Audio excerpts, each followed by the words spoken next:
নাম তৃণমূল, ওর নামে না বলে নিজের বুথে লিড দিন। এর জন্য মালদার 2টি লোকসভা আসনে আমাদের হার হয়েছে, কিন্তু এবার 12তে 12। মালদা জেলার তৃণমূলের গোষ্ঠী দ্বন্দ্ব মেটাতে নেতৃত্ব এবং কর্মীদের এই দাবাই দিলেন রাজ্যের পুর ও নগর উন্নয়ন মন্ত্রী ফিরহাদ হাকিম। কিন্তু আদৌ কি ফিরহাদ হাকিমের এই হুঁশিয়ারির পর বদলাবে চিত্রটা? কারণ মালদায় নিজস্ব পার্টি অফিস রয়েছে একজনের। জেলা সভাপতি আব্দুর রহিম বক্সি মালদা শহরের রথবাড়ি এলাকায় পার্টি অফিস তার, যদিও এটি জেলা তৃণমূল কংগ্রেসের পার্টি অফিস। পায়ে হেঁটে 5 মিনিট গেলেই রাজ্যসভার তৃণমূলের সাংসদ মৌসম বেনজির নূরের পার্টি অফিস। একই রাস্তায় আরো 10 মিনিট পায়ে হেঁটে গেলে মিলবে জেলা তৃণমূল কংগ্রেসের সহ সভাপতি বাবলা সরকারের পার্টি অফিস। রাজ্য তৃণমূল কংগ্রেসের সাধারণ সম্পাদক কৃষ্ণেন্দু নারায়ণ চৌধুরীর পার্টি অফিস রয়েছে শহরের কালীতলায়। এই একই রকম এক তৃণমূল নেতার এক পার্টি অফিস রয়েছে শহরের অলিগলিতে। তাহলে কিভাবে মন্ত্রী ফিরহাদ হাকিমের এই দাবায় কাজে লাগাবেন তৃণমূল নেতৃত্ব? জেলা সভাপতি আব্দুর রহিম বক্সির সাফাই, লোকসভাতে আমরা হেরেছি, কিন্তু এবার 12তে 12। দাদা বলে গেলেন ঐক্যবদ্ধ হয়ে কাজ করতে।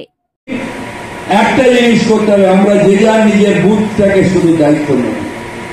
বুথটাকে দায়িত্ব নিয়ে যদি আমরা এখন থেকে 1.5 বছর আছে, 1.5 বছর কেন, প্রায় 2 বছর আছে, অনেকটা সময়, যদি এখন থেকে একটু ব্যবহারটাকে ভালো করি, মাথাটাকে ঠান্ডা রাখি, যখনই রাগ হবে তখনই যদি বলি যে কুল এর নাম তৃণমূল বলে মাথাটাকে যদি ঠান্ডা করি, ওর নামে না বলে আমি কি করেছি সেইটা যদি এখন থেকে ঠিক করি, তাহলে আমার মনে হয় যে আমার ওয়ার্ডটা, আমার বুথটা যদি যেতে, এরকম ভাবে আমরা সবার বুথ যদি যেতাই, তাহলে 12তে 12টা আসন না যেতে কি আছে।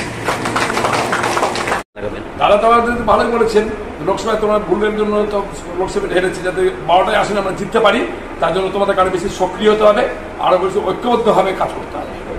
বিভিন্ন পার্টি অফিস কোথায় জানা নাই, পার্টি অফিস একটাই, সেটা রহিম বক্সি সাহেব উনি বসেন। আর হলো সাংসদের নিজস্ব একটা অফিস থাকতেই পারে, আমাদের কাউন্সিলরের অফিস আছে, সেজন্য আলাদা কোথাও এখন আর অফিস নেই, একটাই অফিস। মিটিং ডাকলে সবাই রহিম বক্সির নেতৃত্বে ওখানে যে আমরা হাজির হই।